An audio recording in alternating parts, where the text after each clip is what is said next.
In this video, kung naghahanap kayo ng mauutangan ngayong lalo na back to school no, and pangpuhunan, pang business or pang emergency needs na rin or pang necessities po talaga natin, ito yung masasabi ko sa inyo na big time din na nag-o-offer po ngayon na masasabi kong maaasahan nating tunay kasi nagbibigay nga po sila ng long term and then low interest rate, and itong pinakamahalaga, legit po sila 100%. Well, meron akong apat na i-share sa inyo na pwede nyo talagang masandalan or mapag-utangan in case po na nangangailangan po tayo, dahil ito naman po ay hindi natin kailangan pumunta sa mga physical branch nila. Through online, pwede tayong mag-apply at makapag-withdraw din po right away. Well, bago ako magpatuloy, disclaimer lang po muna tayo, no? I'm not a financial and loan expert. Any loan apps or online loan services po na mamention ko sa video na ito are not sponsored po, and this is just basically based on my personal experience lang po, na kung sakali po naghahanap kayo, at least meron akong maire-recommend sa inyo na nagbibigay po talaga sila ng high loan offer, long terms, and low interest rates, and legit. And by the way, if you are new to my channel, nagre-review po tayo ng different online loan apps or online loan services, legit man or hindi, new man or existing, sinisilip ko po yan at sinusubukan ko mismo. Nagbibigay po tayo dito ng legit tips, reviews, and recommendation and what online loan apps or loan services to avoid. Kaya kung gusto mo mong kitang mga videos, you can consider subscribing at click yung bell button para lahat ng videos ko is updated and notified kayo. Well, back to this 4 big loan services or loan application po na ma-share ko sa inyo based sa experience ko. Kasi talaga naman, hindi talaga tayo mapapahiya dito. Lalo na ngayon na sabi ko, gastusan time na naman po, at if ever kinakapos tayo ng budget, lalo nga ngayon na back to school, pwedeng-pwede ito. So, first on my list is si Home Credit Cash Loan.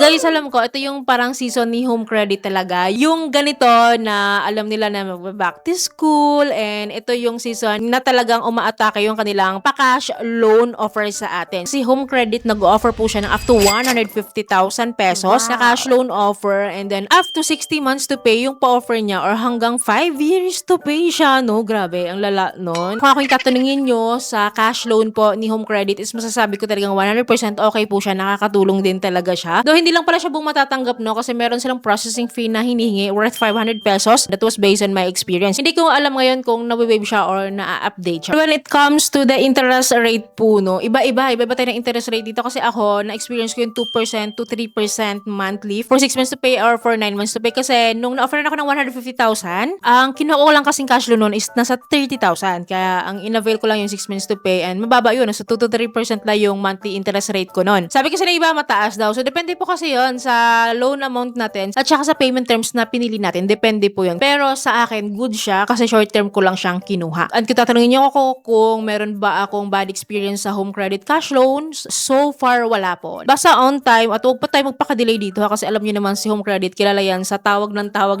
kapag hindi po tayo nagbabayad. At sabi nga ng iba, nag-home visit daw ito. And based experience ng sister ko, na home visit po talaga siya nung hindi siya nakabayad nun. Kasi hindi na rin siya makontak. Kaya ayan, nabisita siya, and legit yun. Well, anyways, no, next na mararecommend ko po sa inyo, which is itong si Bilis. So may viewer nga pong nagtanong sa akin if nawawala daw ba yung offer kay Bilis once na hindi siya maglo-loan for a very long time. Ang sagot ko doon is no. Kasi based sa experience ko, diba, parang 3 years na yung account ko sa Bilis, and never naman akong naka-experience na nawala yung high loan offer or bumaba. Hindi ko na-experience yun. Basta as long as nandyan lang siya, naka-standby lang siya anytime na willing tayong gamitin siya. And by the way guys, nagpapautang po si Bilis up to 50,000 pesos. And when it comes to the cash loan offer po ni Bilis, ang maganda dyan, buo siyang matatanggap. And napakaliit lang na interest rate niya, kasi ako, most commonly po ang na-avail ko is nasa 4% lang po. Effective interest rate na yun ha, lahat-lahat na yun. And nag-offer po siya ng up to 12 months to pay. So, maasahan talaga, kasi napakabilis din ng disbursement natin dito once po na may offer po tayo. Third on my list is itong recently lang po na na-feature ko, which is grabe rin naman yung offer niya, dahil which is itong CG Loan by GCash. Mind you ha, ngayon po, currently no, may offer po ako 75,000 pesos withdrawable good as cash na na-feature ko nga po sa inyo recently lang, which is grabe. Ang saya kasi syempre no, ganun na tayo ka-qualified sa ganung loan offer, na hindi na sila nag-aalangan na offerin tayo ng ganung kataas. Though hindi lang po talaga siya buong matatanggap because of the processing fee na 3% na standard nila yun no, for the whole loan amount. Pero okay pa din siya kasi nag-offer naman siya ng monthly interest average of 1.59%. So far, yun yung parang pinakamababang na-avail ko. And ito nga ang maganda rin kay G-Loan, very very long term siya, no? Ngayon, may offer ako ng up to 18 months to pay sa 75,000 na ilo-loan ko if ever. Pero alam nyo, last time, offeran ako ng up to 24 months to pay. 2 years to pay siya. So, yun, depende rin siguro yun sa trip din ni J-Loan. Pero kung tatanungin nyo, yes, sobrang maaasahan pa rin ito si J-Loan in times of need. Kung talaga naman, no, nangangailangan tayo ng malakihang halaga. Grabe, ito rin naman yung talaga naman masasandalan natin. Well, lastly po, ito naman is, ito yung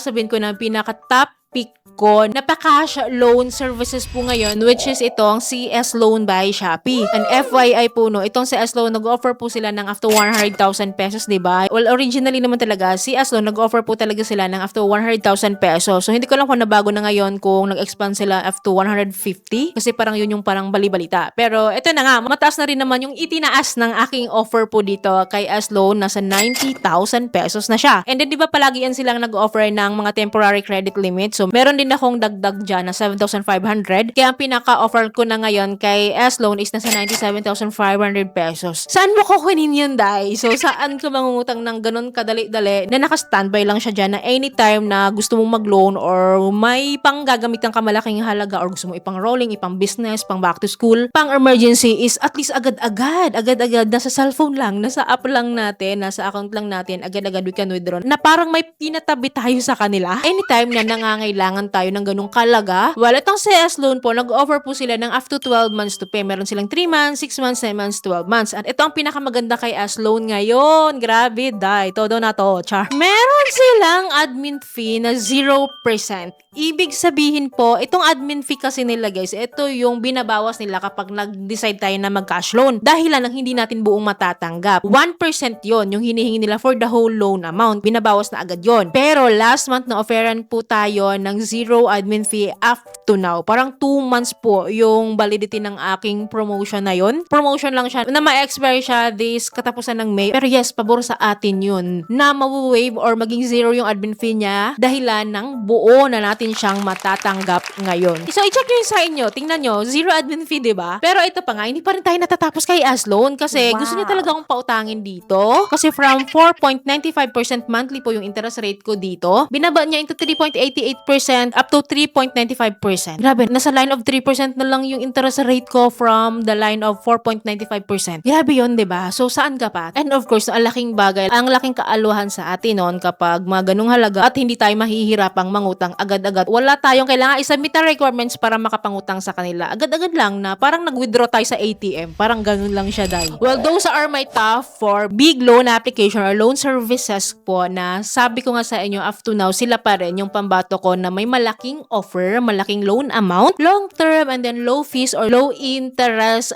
rates na good for back to school budget or school supplies, tuition fees, emergency needs, pang business ba, or anything po na pwede po nating paggagamitan tong mga to. Ito talaga yung marirecommend ko. Pero guys po, no, please know na utang pa din po ito at babayaran pa rin po natin siya monthly. Kaya masasabi ko sa inyo na borrow only what you can afford to handle, yung kaya nyo lang din bayaran kasi utang is a responsibility po. At huwag kayong magpaka-bad record dito kasi lahat ito ay legit at pwede kayong ma-home visit, pwede kayong ma-report or ma-block sa any loan platform man yan or loan services. Borrow responsibly po. So yun lamang po. I hope po may natutunan kayo sa video. I hope po nakatulong tong video sa inyo. Kung nagustuhan nyo po yung video, please don't forget to like, share, and subscribe. At click yung bell button para lahat ng videos kayo updated and notified po kayo. Thank you for watching this video. See you in my next video. Bye!